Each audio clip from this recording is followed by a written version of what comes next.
Hi guys.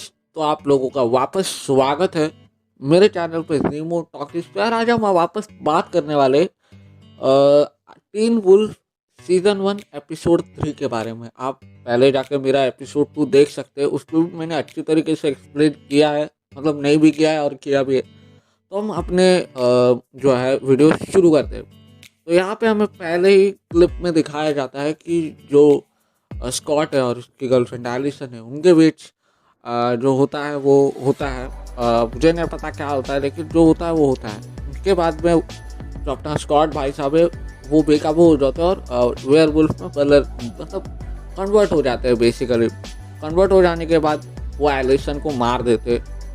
अब भाई ये ड्रीम था रियलिटी था मुझे नहीं पता, लेकिन वो मार देता है। अगली क्लिप में हमें दिखाया जाता है कि स्कॉट और जो अपना स्टाइलिश है उसके बीच कॉन्वर्सेशन होता है। उसमें हमारा स्टाइलिश बोलता है कि ये ड्रीम भी हो सकता है या फिर तुम ऐसे रियल लाइफ में कर ही नहीं सकते। वहाँ पे स्कॉट कहता है कि मुझे भी पता है मैं नहीं कर सकता, लेकिन हमारा जो ड्रीम है ना, वो मेरा जो ड्रीम है बहुत रियलिटी से मैच कर रहा था। इससे सच में मैं सुबह उठा तब ऐसे सच में लग रहा था कि सच में मैंने वो कांड कर दिए। अब भाई मुझे भी लगा था उसने सच में कांड कर दिए। यही पे हमें अगले सीन में दिखाया जाता है कि स्कॉट और स्टाइलस जैसे ही बाहर जाते, वहाँ पे भाई बस में हमें क्राइम सीन दिखाया जाता है। वहाँ पे जो सच में वो इंसिडेंट हुआ था, और मुझे भी गाइस लगता है कि ये हुआ है सच में, लेकिन मुझे इतना भरोसा नहीं है इस सीन पे। यहाँ पे हमें अगले क्लिप में दिखाया जाता है कि हमारा जो स्कॉट है वो बहुत ज़्यादा डिस्ट्रेस्ड होने लगता है, आई मीन स्ट्रेसफुल होने लगता है, पैनिक होने लगता है। बहुत ज़्यादा पैनिक में लिटरली वो लॉकर भी तोड़ देता है। उसके बाद में वो एक लड़की से टकरा जाता है, और लड़की और कोई नहीं एलिसन होती है। और उसका दिल वापस धड़कने लगता है, धक धक धक धक। तो वापस हमें प्रिंसिपल की अटेंशन सुनाई देती है, जिसमें वो कहते हैं कि अब जो हुआ है सीन उससे जैसे ही रेगुलर कॉलेज जाएंगे थोड़ा टाइम डिस्ट्रेस करके। हमें अगले सीन में दिखाया जाता है वो लोग क्लास में होते हैं, स्कॉट और स्टाइलिश दोनों क्लास में होते हैं, और पूरा क्लास बाहर देखता है तो उनको एक बॉडी मिलती है। और जैसे ही वो उठता है वो चिल्लाता है, जो बॉडी होती है बेसिकली, तो मरा नहीं होता इंसान, तो उसको बस डैमेज हुआ था अपने गले पे। तो यहाँ पे वापस अगले सीन में हमें दिखाया जाता है कि स्कॉट और स्टाइलिश के बीच कॉन्वर्सेशन होता है, जहाँ पे स्कॉट बोलता है ये मैंने ही किया है, लेकिन हमारा स्टाइलिश भाई साहब बोलते हैं वो मरा नहीं है, वो उठ गया है। लेकिन वहाँ पे स्कॉट मानने को तैयार नहीं है। हमें भी ऐसा ही लगता है और स्कॉट को भी ऐसा ही लगता है कि उसने ही कुछ किया है रात में वेयरवुल्फ बन के। हमें अगले सीन में दिखाया जाता है जहाँ पर वो दोनों लंच टाइम में खा रहे होते हैं, और बेसिकली उनके बीच कॉन्वर्सेशन होता है कि जो हम ये सिचुएशन है उसके सारे आंसर डेरेक के पास ही हो गए। और हमें भी ऐसा ही लगता है कि डेरेक के पास ही हो गए, क्योंकि वो ऑलरेडी एक वेयरवुल्फ है। हमें अगले सीन में बताया जाता है कि जो स्कॉट कहता है कि अगले फुल मून में वो बदला नहीं था, यानी कि उसको फुल कंट्रोल था, लेकिन स्कॉट बदल गया था। क्या पता ऐसा हमारे हो सकता है।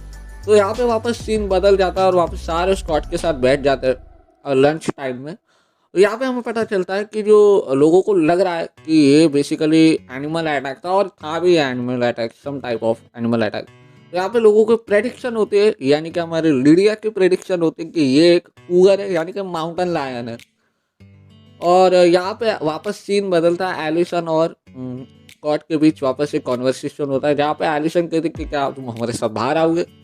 तो स्कॉट भी बोलता है चलो ठीक है मैं आता ही हूँ। तो यहाँ पे वापस अगले सीन में दिखाया जाता है कि भाई जो हमारा स्कॉट भाई साहब है वो हमारे क्या बोलते हैं जैक्सन भाई साहब को चैलेंज करते। चैलेंज में ऐसा गोल्फ चैलेंज नहीं, आई मीन गोल्फ नहीं, वो बॉलर चैलेंज होता है, जिसमें पूरा वो ऐसा नहीं घुमा के ऐसा मारते, वो वाला चैलेंज। और अगले सीन में हमें दिखाया जाता है कि दोनों के बीच कॉन्वर्सेशन होता है स्टाइलिश और स्कॉट के बीच, कि स्कॉट को ऐसा लगता है कि उससे पूरी तरह उसको मार दिया होगा, शायद कुछ हुआ होगा लेकिन उसको ठीक तरीके से याद नहीं आ रहा।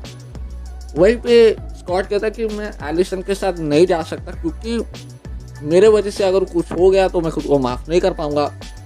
और अगले सीन में हमें दिखाया जाता है कि जो स्कॉट होता है वो टिफ़िन के बहाने हॉस्पिटल में जाता, अपने माँ को टिफ़िन देता है। और अगले सीन में हमें दिखाया जाता है कि जो विक्टिम था स्कॉट उसके पास कैसे तैसे करके पहुंच जाता है, और अचानक से वो विक्टिम बहुत चिल्लाने लगता है और लिटरली पूरे दोहरे पड़ते हैं।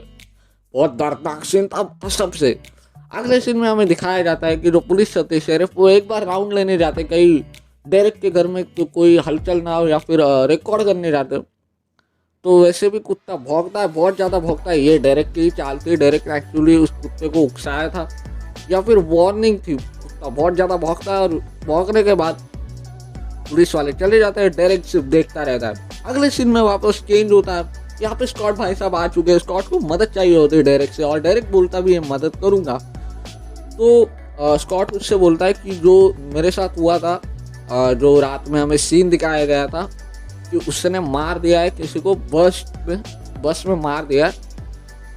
तो डायरेक्ट उससे बोलता है मैं तुम्हारी मदद करूंगा, मैं तुम्हें सच बताऊंगा, यानी कि वो उसको सच दिखाएगा। तो डायरेक्ट बस मतलब जो हमारा स्कॉट है वो डायरेक्ट से पूछता है क्या मैं किसी को मार सकता हूँ? डायरेक्ट हाँ बोलता है। क्या मैं किसी को खा सकता हूँ? डायरेक्ट हाँ बोलता हूँ। मैं क्या किसी की गांड मार सकता हूँ? डायरेक्ट हाँ बोल रहा है। तो डायरेक्ट उसको सॉल्यूशन बताता है अगले सीन में कि जाओ बस में जाओ, फील करो तुम्हारे सांस, मतलब जो सारे सेंसर जो उसको एक्टिवेट कर दो, एक्टिवेट मोड में, वेयरवुल्फ मोड में कर दो, तब तुम्हें पता चलेगा क्या हुआ था तुम्हारे साथ। तो यहाँ पे अगले सीन में दिखाया जाता है हमें कि स्टाइलस और अपना स्कॉट भाई साहब वहाँ पे पहुँच चुके स्कूल गेट के बाहर। स्कॉट उससे बोलता है कि भाई तुम बाहर रहो, तुम बाहर निगरानी करो, मैं अंदर जाके जो करना चाहता हूँ वो करूँगा।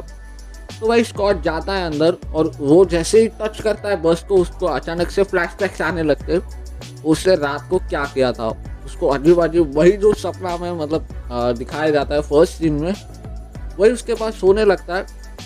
और हमें यहाँ पे पता चलता है अगले सीन में कि हाँ सच में ये हुआ था। स्कॉट गया था बस में वहाँ पर, लेकिन वो एलिसन नहीं थी, कोई और था, यानी कि वो बंदा ही था। तो यार अगले सीन में हमें ये पता चलता है कि ये जो ब्लड था ना, कॉन्वर्सेशन हुआ उसमें स्कॉट कहता है कि जो ब्लड था वो मेरा था, यानी कि मैं बचा रहा था उस बस वाले को, और कोई अजीब सा जानवर था, यानी कि हम कह सकते हैं यार वेयरवुल्फ ही था, ग्लोइंग आइज बहुत ज़्यादा, लेकिन वो मतलब स्कॉट नहीं था उसको मारने वाला। तो इससे मतलब और मतलब हमें आगे पता चलता है कि भाई जो स्टाइलिश होता है वो कहता है डायरेक्ट भी हो सकता है। लेकिन वापस उसका अगले सीन में हमें दिखाया जाता है कि उनके बीच कॉन्वर्सेशन होने के बाद हमारा जो डायरेक्ट होता है, जो स्टाइलस होता है, स्टाइलस उसको बोलता है कि जो बंदा खुद ही अटैक करता है वो अपना मतलब क्यों बताएगा तुम्हें, ट्रूथ क्यों बताएगा कि उसने मारा या फिर क्यों तुम्हें वो उकसाएगा। वही हमें अगले सीन में पता चलता है कि एलिसन और जो अपना स्कॉट होता है वो भाई साहब बाहर जाते हैं मजे मारने के लिए, और यहाँ पे गेम शुरू होता है। अगले सीन में हमें मतलब फ्लैशबैक होता है। अगले सीन में हम जाते हैं तो यार यहाँ पे स्कॉट मतलब डायरेक्ट होता है। यहाँ पे डायरेक्ट के सामने लोग आ जाते हैं, यानी कि वही हंटर्स, सब हंटर्स को भी पता है कि डायरेक्ट एक वेयरवुल्फ है, उनकी राइवलरी चलती आ रही है बचपन से। यहाँ पे हमारे अगले सीन में जाते हैं तो यार एलिसन और बेसिकली हमारा जो स्कॉट है वो बॉलिंग नहीं कर पा रहा है, और मुझे नहीं पता है कौन सा गेम मैं भूल गया हूँ, लेकिन यहाँ पे वो लोग नहीं कर पा रहे। और अगले सीन में दिखाया जाता है कि जो हमारा डायरेक्ट भाई साहब है वो गाड़ी में पेट्रोल भरवा रहे, और जो हमारे हंटर्स है वो उससे बोलते हैं कि अगर तुम हमारे रास्ते के बीच आए या फिर ऐसे कुछ भी तुमने गलती की जिससे कि हम तुम्हें मार दे, तो वो गलती नहीं करनी। और यहाँ पे वो लोग वार्निंग दे के चले जाते हैं, बेसिकली धमकी दे के चले जाते हैं डायरेक्ट को। यहाँ पे अगले सीन में दिखाया जाता है कि जो हमारा स्कॉट का दुश्मन हमारा जो है जैक्सन, वो बोलता है कि भाई सबको लगता है ये सब नॉर्मल है, लेकिन ये सब नॉर्मल नहीं। और कहीं ना कहीं मतलब जो हमारा स्कॉट है, स्कॉट का दुश्मन जैक्सन को लगता है कुछ तो गड़बड़ है, और उसको कहीं ना कहीं एक ग्लिम्स आ रहा होता है कि हाँ स्कॉट में कुछ तो गड़बड़ है। यहीं पे स्कॉट धमकी भी देता है कि उसको अगर पता चल गया तो क्या रिएक्शन होगा। हमें अगले सीन में दिखाया जाता है कि डायरेक्ट जो विक्टिम था उसके पास जाता है, और जो हमारा विक्टिम है वो उससे